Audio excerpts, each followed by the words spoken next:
Hello students, good morning. કેમ છો બધા? મજામાં ને? હું આશા રાખું છું કે આપ સૌ કુશળ હશો. I, Dhaval Shangani, welcome you all in Saraswati Group of Education. Today we will start our new academic year. આજે આપણે નવા શૈક્ષણિક વર્ષ 2020-21ની શરૂઆત કરીશું. We will learn Standard 5th, Subject English, Chapter 1, The Ice Cream Man, Part 1. વિદ્યાર્થી મિત્રો, આજે આપણે ધોરણ 5માં અંગ્રેજી વિષયમાં ચેપ્ટર 1 ધ આઈસ્ક્રીમ મેન નો પાર્ટ 1 વિશે અભ્યાસ કરીશું.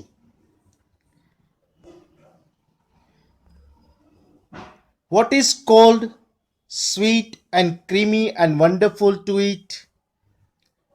એવી કઈ ઇટેબલ આઇટમ છે જે ઠંડી છે, મીઠી છે અને મલાઈદાર પણ છે? Everyone's favorite treat, especially on a hot summer day, is an ice cream. ઉનાળાના દિવસોમાં દરેકની પસંદિત ઇટેબલ આઇટમ હોય છે ice cream. And everyone's favorite person might just be the ice cream man. અને દરેકનો પસંદિત વ્યક્તિ આઈસ્ક્રીમ મેન એટલે કે આઈસ્ક્રીમ વેચનાર હોય છે.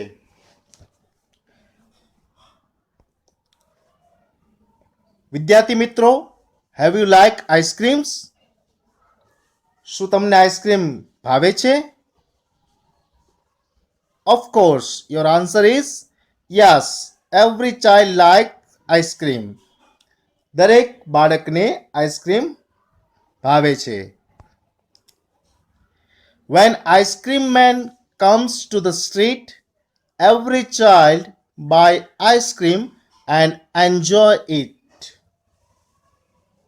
જ્યારે આઈસ્ક્રીમ વેચનાર શેરીમાં આવે છે ત્યારે દરેક બાળક આઈસ્ક્રીમ ખરીદે છે અને તેનો આનંદ માણે છે. So, the poem is about ice cream man and the poem is written by Russell Field, the famous poet. The poem is sweet and very good.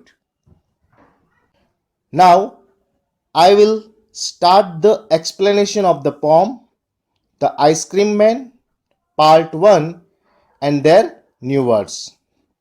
When summers in the city, જ્યારે શહેરમાં ઉનાળો હોય છે, and bricks a blaze of heat, અને ઈટો અગ્નજ્વાળાથી ગરમ હોય છે. અહીં bricks એટલે ઈટ, blaze એટલે જ્વાળા, heat એટલે ગરમી. The ice cream man with his little cart goes trundling down the street. ત્યારે આઈસ્ક્રીમ મેન એટલે કે આઈસ્ક્રીમ વેચનાર પોતાની નાની લારી પૈડા પર ખેંચીને શેરીમાં આવે છે.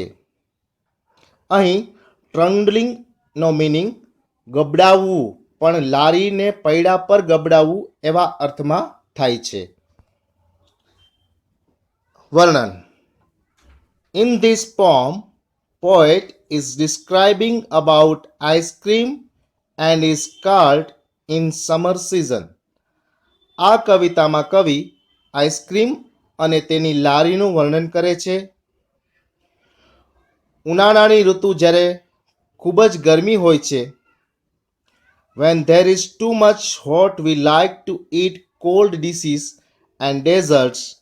Especially children like to eat ice cream a lot in summer season. ઉનાળાની ઋતુમાં જ્યારે ખૂબ જ ગરમી હોય છે ત્યારે આપણે ઠંડી વાનગીઓ અને કોઈ મીઠી વસ્તુઓ જે ઠંડી હોય તે ખાવાનું પસંદ કરીએ છીએ. ખાસ કરીને બાળકો ઉનાળાની ઋતુમાં આઈસ્ક્રીમ ખાવાનું ખૂબ જ પસંદ કરે છે. Ice cream man comes with his cart and his cart is moving on small broad wheels. Ice cream વેચનાર પોતાની લારી સાથે શેરીમાં આવે છે ત્યારે તેની લારી નાના પહોળા પૈડા ઉપર ચાલે છે. Beneath his round umbrella, અહીં beneathનો મતલબ થશે નીચે. Oh, what a joyful sight! કેવું અદ્ભુત દ્રશ્ય! To see him fill the cones with mounds. તેને કોન ઉપર આઈસ્ક્રીમનો ઢગલો, માઉન્ટ્સ એટલે હીપ અથવા પાઇલ એટલે કે ઢગલો કરતા જોઈ કેવું અદ્ભુત દ્રશ્ય. Of cooling brown or white, કાં તો તે આઈસ્ક્રીમ વ્હાઇટ હોય છે, કથ્થાઈ હોય છે એટલે કે બ્રાઉન હોય છે. એક્સપ્લેનેશન વર્ણન. In this stanza, poet is describing that the children become so happy to see him. આ પંક્તિમાં કવિ વર્ણન કરે છે કે બાળકો આઈસ્ક્રીમ મેનને જોઈને ખૂબ જ ખુશ થાય છે. Ice cream man filling the cones with heap of cooling brown and white. જ્યારે આ આઈસ્ક્રીમ મેચના છે એ કોન ઉપર બ્રાઉન કે વ્હાઇટ આઈસ્ક્રીમનો ઢગલો, હીપ એટલે કે ઢગલો કરતો જોવા મળે છે, તે દ્રશ્ય બાળકોને ખૂબ જ રોમાંચિત કરે છે. Vanilla, chocolate, strawberry. આઈસ્ક્રીમના અલગ અલગ ફ્લેવર્સ છે. Vanilla, chocolate, strawberry. Or chilli things to drink, અને ઠંડા પીણાઓ. તમે ચિત્રમાં જોઈ શકો છો જ્યુસ, કોલ્ડ ડ્રિંક્સ, શેક, શરબત એક્સેટ્રા વગેરે. From bottles full of frosty fees. Bottles full of frosty fees. Frosty fees means ખૂબ જ ઠંડી, બરફ થઈ જવું. આપણે ફ્રીઝરમાં કોઈ પણ વસ્તુ મૂકીને કેમ બરફ બની જાય છે એમ બરફ થઈ જવી. ગ્રીન, ઓરેન્જ, વ્હાઇટ ઓર પિંક. બોટલો ખૂબ જ ઠંડી. ફ્રોસ્ટી ફીઝ મીન્સ બરફ છવાઈ જવો એટલે કે ખૂબ જ ઠંડી થઈ જવી. કઈ કઈ કલરની બોટલો? તો કે ગ્રીન, ઓરેન્જ, વ્હાઇટ ઓર પિંક. એક્સપ્લેનેશન વર્ણન. The ice cream man has so many flavors of ice cream in his cart. આ પંક્તિમાં કવિ કહે છે કે આઈસ્ક્રીમ વેચનાર પાસે ઘણી ફ્લેવર્સના આઈસ્ક્રીમો છે. He has chilled drinks in his cart also. તેની લારીમાં ઠંડા પીણા પણ છે. He has bottles full of frosty fizz, that is many colors like green, orange, white and pink. એની પાસે ખૂબ જ ઠંડી બોટલો ઘણા બધા રંગોમાં છે, જેમ કે green, orange, white and pink. Pink એટલે ગુલાબી. His cart might be a flower bed of roses or sweet peas. તેની લારી કદાચ ફૂલોની પથારી, ગુલાબોની કે મીઠા દાણાની છે.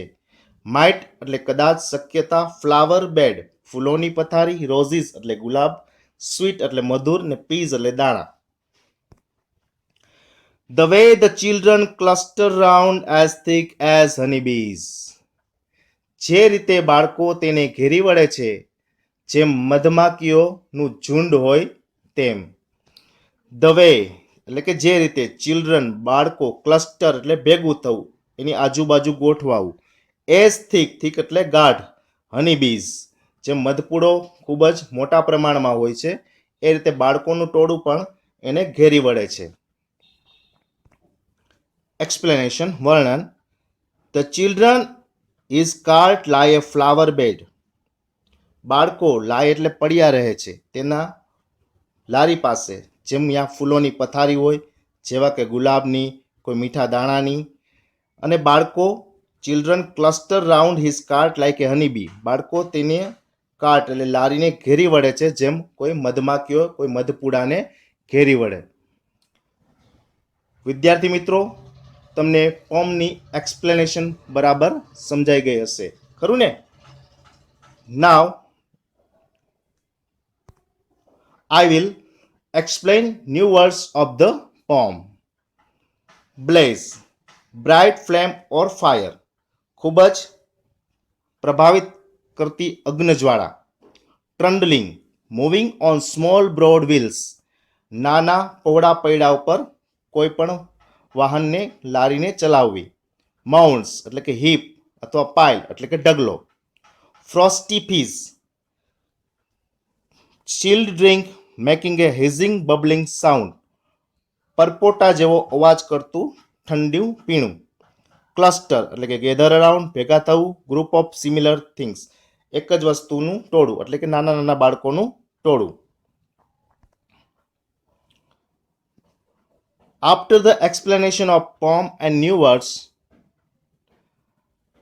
now we will take worksheet number 1.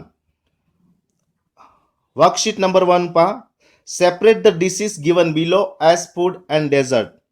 તમને 10 વસ્તુઓ આપવામાં આવી છે, જે તમારે ફૂડ એટલે ખાવાની વસ્તુ અને ડેઝર્ટ એટલે કે જમ્યા પછી મીઠી વસ્તુ તરીકે તેને આઈડેન્ટિફાઈ કરીને અલગ અલગ કરવાની છે.